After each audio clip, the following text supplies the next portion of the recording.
All right, everyone, welcome back to the channel for another deep dive. Yes. As you guys know, we've been really digging into Ban.land, We have. that crazy Minecraft anarchy server that's become almost legendary at this point. Oh, yeah. And we've gone through so much already, the wiki chat logs. We even talked to some players who wanted to stay anonymous. Mm-hmm.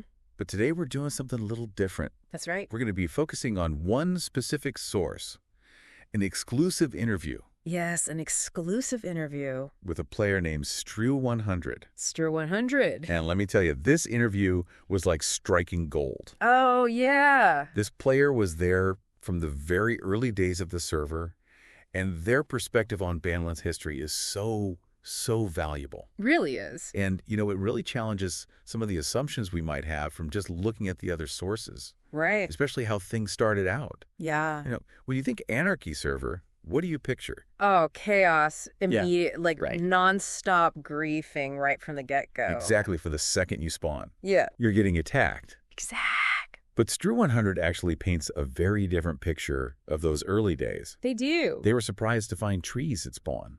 Wow. Can you imagine? That's wild. Like, that's not what you expect. Not at all. And according to Stru100, the early game was way more about fighting mobs Really? than other players. And they even mentioned giants Oh, what? being like a major threat. Like the actual giants in the game? Yeah. That's terrifying. Like, could you imagine? I would not have lasted long. You log in expecting instant PvP, Mm-hmm.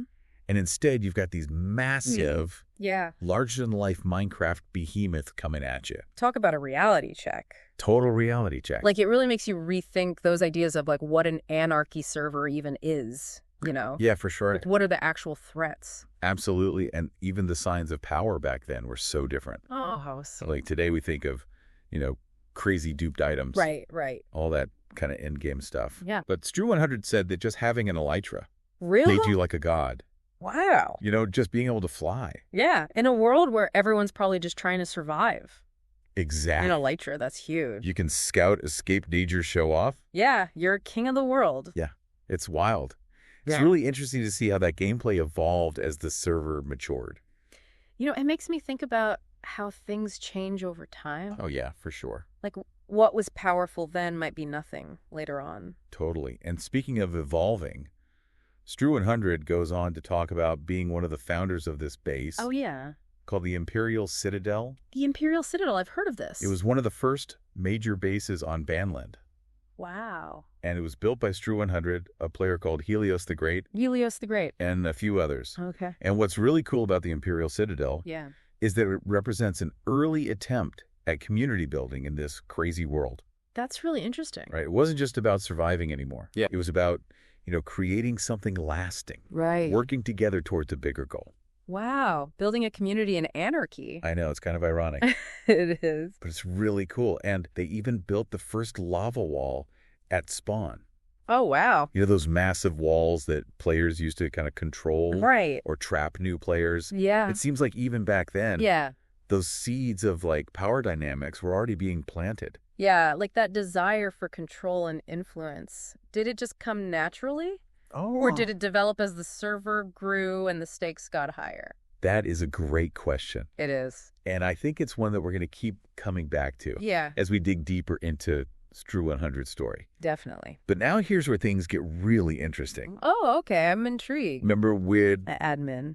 server admin, the guy behind the curtain? Right.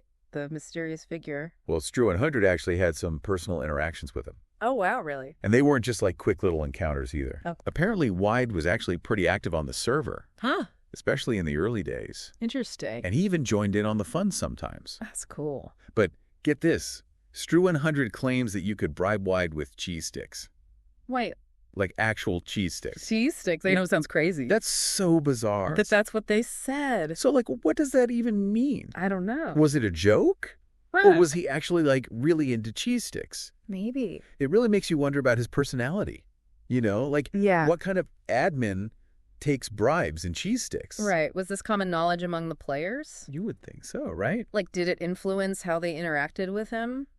That's fascinating. It definitely adds another layer to that whole mysterious admin persona. It really does. Like, it makes him seem almost human.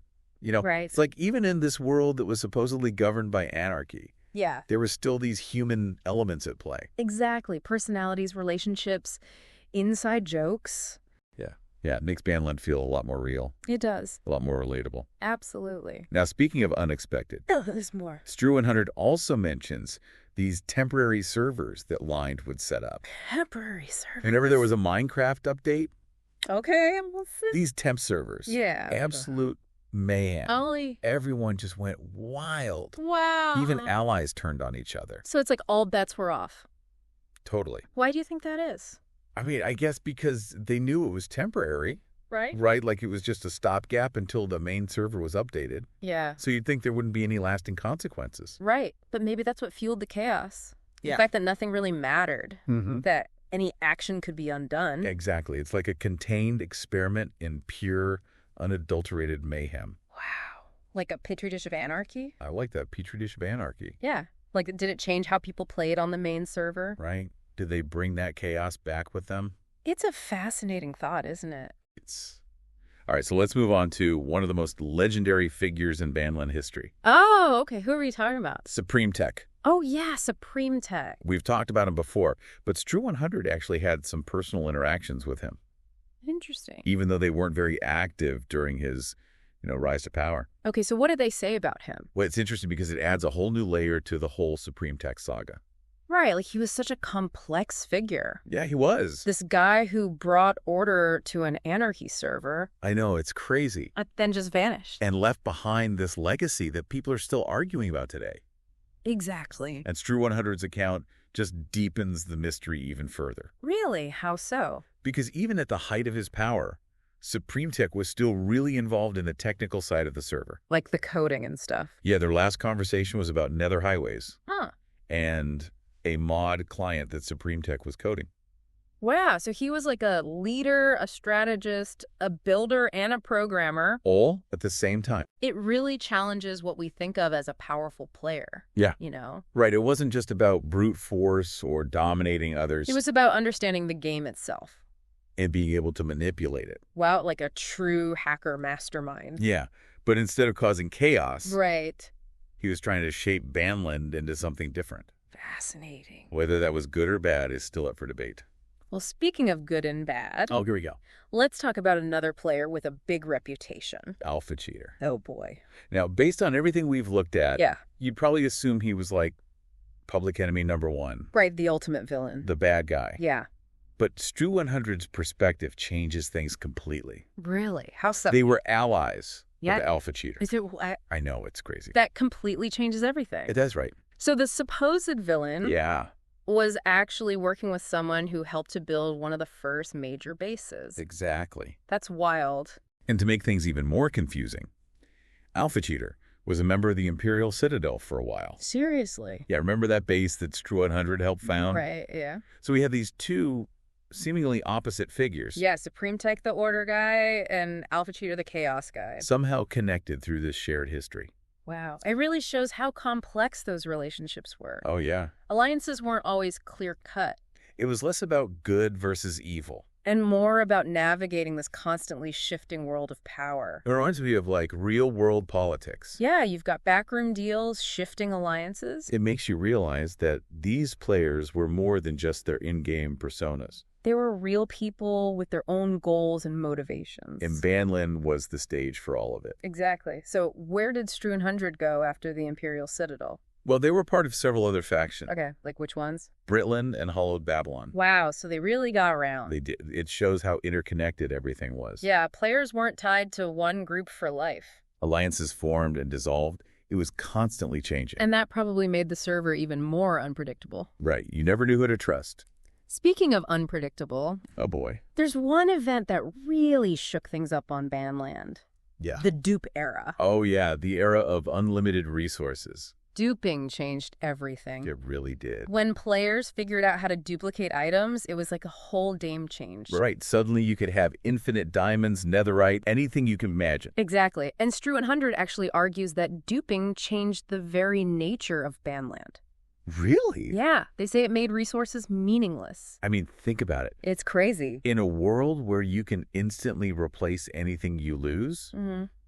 what does that do to the game? Yeah, what does Oh, it yeah. do to the players? Stru100 says that griefing, for example, lost its impact. Really? Because even if someone destroyed your base, Yeah. you could just rebuild it immediately. And probably even better than before. Exactly. The consequences were gone. Wow, it makes you wonder about how that affects player behavior. Yeah. Does it make cooperation pointless? Does it encourage more extreme behavior? It's like duping created this existential crisis for Ban.land. Right. It challenged the very foundation of what made the server unique. Like, was it even anarchy anymore? It's a debate that's still relevant today. Oh, yeah. Especially as we see new exploits and dupes in other games. Right. Is true scarcity even possible in a digital world? That's a deep question. It is. But before we get too philosophical, Okay. let's bring it back to Stru100's experiences. Right. Because amidst all the chaos, Yeah. they also share some really interesting anecdotes Oh, I like anecdotes. that give us a glimpse into the more spontaneous side of Ban.land life. Okay, I'm listening. Yeah, it really makes you think about how you even try to summarize a place like Ban.land. Right. I mean, cheese sticks for admin favors. Yeah. Heroes and villains changing sides constantly. Mm-hmm. And even the end is this big mystery. It's like it was designed to be confusing. Yeah, it's wild. But it shows that these online worlds, even the ones that seem chaotic, Yeah. can actually be so much deeper than they appear. Absolutely. They're like little microcosms of human behavior. Right. You see the good, the bad, the funny, the sad. And that's what makes them so fascinating to explore. It really is. And Stru100's interview was a perfect example of that. It really was. Their story challenged our assumptions, gave us new perspectives, and honestly left us with even more questions. Which is a good thing, right? It is. It means we're still thinking about it. Yeah, we're still trying to figure it all out. Exactly. Like we've been given a glimpse into this lost world. And now we have to make sense of it. Yeah, connect the dots and draw our own conclusions. But one thing's for sure, even in a server built on anarchy, there was still that human need for connection. Totally. Like whether it was forming factions, building together. Or even just pulling pranks on each other. Yeah, it's like they were constantly looking for ways to connect. And those connections are what made Ban.land special. They gave it heart. They're the reason why people still talk about it today. It's like Ban.land was this massive social experiment. Right. Like, what happens when you remove all the rules? What happens to human nature? Exactly. And I think Stru100's story shows us that. Yeah. Even without traditional structures, people still find ways to organize themselves. They form alliances. They look for leaders. They want to share experiences. It's fascinating, isn't it? It is. It's a reminder that even in the most chaotic worlds, there's still a human element at play. Absolutely. Shaping the story, driving the action. And that's what's so cool about these deep dives. Yeah. They let us see beyond the surface. Beyond the pixels and the code. And appreciate the human stories behind it all. So where does that leave us? What have we learned from all of this? Well, I think it's clear that these online worlds, even the ones that are gone, can still teach us a lot about ourselves. About our communities. About how we interact with each other. Like Ban.land was a mirror. Reflecting back our desires, our contradictions, our potential for both good and bad. And even though the server is gone, those reflections still matter. They shape how we understand the digital world today. So I think it's important to remember that the story of Ban.land isn't really over. Right. It lives on in the memories of the players. In the stories and anecdotes that are still being shared. And who knows, maybe there are more secrets out there waiting to be discovered. That's a cool thought. Isn't it? That even now, the mysteries of Ban.land are still calling to us. Inviting us to keep digging, keep exploring. And maybe in the process of uncovering those secrets. We'll learn something even more profound. About ourselves. About our place in this digital world. And about the power of human connection, even in the face of chaos. Well said. So, on that note, I think it's time to say goodbye to Ban.land. At least for now. Thank you all for joining us on this journey. We hope you enjoyed exploring this crazy, fascinating world. And if Stru100's story got you thinking, or if you have any theories of your own, head down to the comments and let us know. We love hearing your thoughts. Until next time, keep exploring, keep questioning, and keep diving deep.